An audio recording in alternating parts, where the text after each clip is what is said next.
What's good, everybody? My name is Dan. I'm the one-legged raven here on YouTube, and I'd like to talk a little bit about prepper mentality and specifically my prepper mentality. I have what you would call a predatory prepper mentality. I believe that in an SHTF situation, there will be people coming to you because they know you have food and water saved and weapons and ammunition and other things at your disposal for the apocalypse or zombies or whatever, attack of the rabid squirrels, whatever you're prepping for, your emergency fears. And I'm not a big fan of that. I'm not a big fan of people coming to me saying, "Hey, yeah, you're the guy. I'm gonna come to your house whenever it all goes south." Don't, don't, don't come to my house. I'll have to turn you away, politely or otherwise, because I prep for myself and my family. Some friends, some friends are in my circle of preppers, if you will, but they bring something to the table. Nothing's free. They offer me ammunition, land, vehicles, tactical training, communications, certain skills, welders, engineers,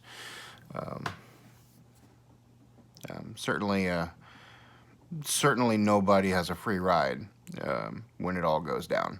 So keep that in mind. If you're one of these people that are like, I'll just go to my buddy's house, he's got all the good stuff, he's not going to let you in.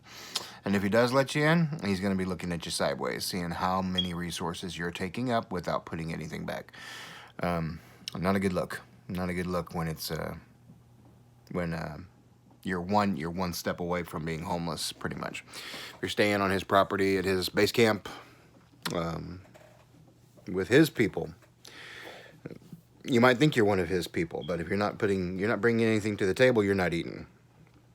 Especially true for my situation. I, as my name dictates, have one leg. I'm an amputee, a diabetic amputee. Type 2 diabetes, so it's under control, and I'm not taking insulin daily, thankfully.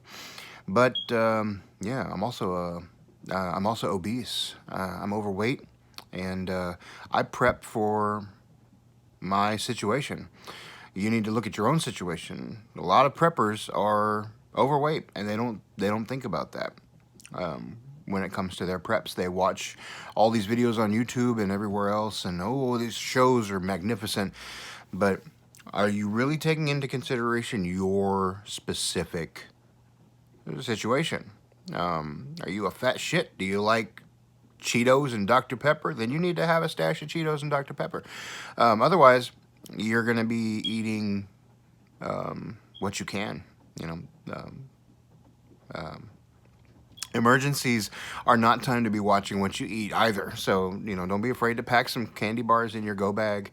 Don't be afraid to just dump all the sugary snacks you want because you need calories at the end of the day. I won't be marching very much. I have a very limited amount of time I can be on my feet with my specific injuries and medical condition. So I prep for sitting down pretty much. I'm focused mainly on communications and stores, what I have stored up. Mainly I'll be prepping out of my vehicle. I do have a radio, short range and long range, and I just recently got it for Christmas, so I got the truck for Christmas from my father, so I'll be outfitting it with tools and survival preps and things that I would need on the road to get from point A to point B, or get out there to hunt and gather and then come back home, wherever home may be. If I'm stationed somewhere, staying in a building or something, it's pretty much urban survival.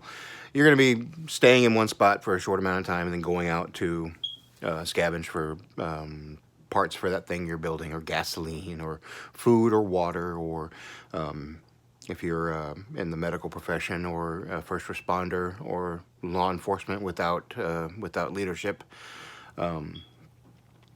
LEOs, law enforcement officers. You might be going out to help people or try to restore order or take back a community that's been overrun by looters and thieves or other horrible things. If you've ever played the video game Tom Clancy's The Division, it's very, very akin to what's happened with the pandemic globally. And luckily, the lockdowns haven't caused people to resort to horrendous acts of self-preservation yet, but that could change. You never can tell. The main thing, getting back to the main thing, rather. Sorry, I wander, and I'm not editing this. This is just how I am. If we were sitting across from each other, across from the table, this is the conversation you'd get. You're welcome, and I'm sorry. But the main focus is you. You are the most important thing in your life when it comes to prepping, because that goes true for me too. I have a wife and daughter, and if I'm not taking care of myself, then I'm not able to provide for them. And so I am important as well. Yeah, I can put them first. That's fine. I'll eat last. But nobody eats if I don't go and get food or I don't store food. So take care of yourself. And don't be afraid to admit that you would kill somebody for your family. You would hurt other people to keep your family safe. That's a horrible situation for anybody to be put in, but it's a question you have to ask yourself. You know, we're all going to die someday. Okay, not a lot of people think about it. A lot of people put it off, put it in the back of their mind, and don't really worry about it too much. Like, I'll cross that bridge when I come to it. Sure, absolutely. It's not polite table-side conversation. However, it will happen. Everybody dies. Nobody lives forever, and most of the time you have a pretty good chance of deciding how you, well, more like how you won't die. I am in a medical bracket, if you will, of individuals who are type 2 diabetic with below-the-knee amputations. I have a BK8 on my right leg, and I fall into the bracket of anywhere from 8 years out from my surgery.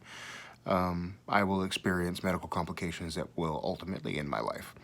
And that's something I've made peace with, but I'm not going to stop everything that I'm doing and drop my phone and become selfish because I'm not going to be around for very much longer. No, survival is about making it. So I'm going to make it as long as I can, because why not? If you don't try, lay down and die, you know? So, but I'm not afraid to put that out there. This channel will be about predatory prepping, which is, my neighbors have a lot of food and water over there, but no guns, because they are of a certain political ideology that doesn't like guns. And, well, I have guns, and I'm hungry. My daughter's hungry. And you know what? The first time I will ask politely if they want to trade anything. Hey, I've got some fuel here, or hey, I've got some equipment that I have extra. You know, a machete, or maybe you want to use my radio to talk to somebody in another country or another state, another city. Let them know you're okay, or just talk down the road. I've got citizen band radio for that. You know, I'll let you use some airtime. You know, just give me a couple of ramen noodles and a couple bottles of water, and we'll be fine. The next time, I won't ask. Okay? I'm just going to take it. So, and I won't feel good about it, but I won't stop if it means that the people in my circle of protection are fed, have water, have shelter, and protection. I make no apologies for that either. So I'm just really hoping we don't ever have to do this, because I am prepared to do very uncouth and terrible things to make sure that myself and mine are going to make it. So with that being said, I appreciate you tuning in. I appreciate you watching this video.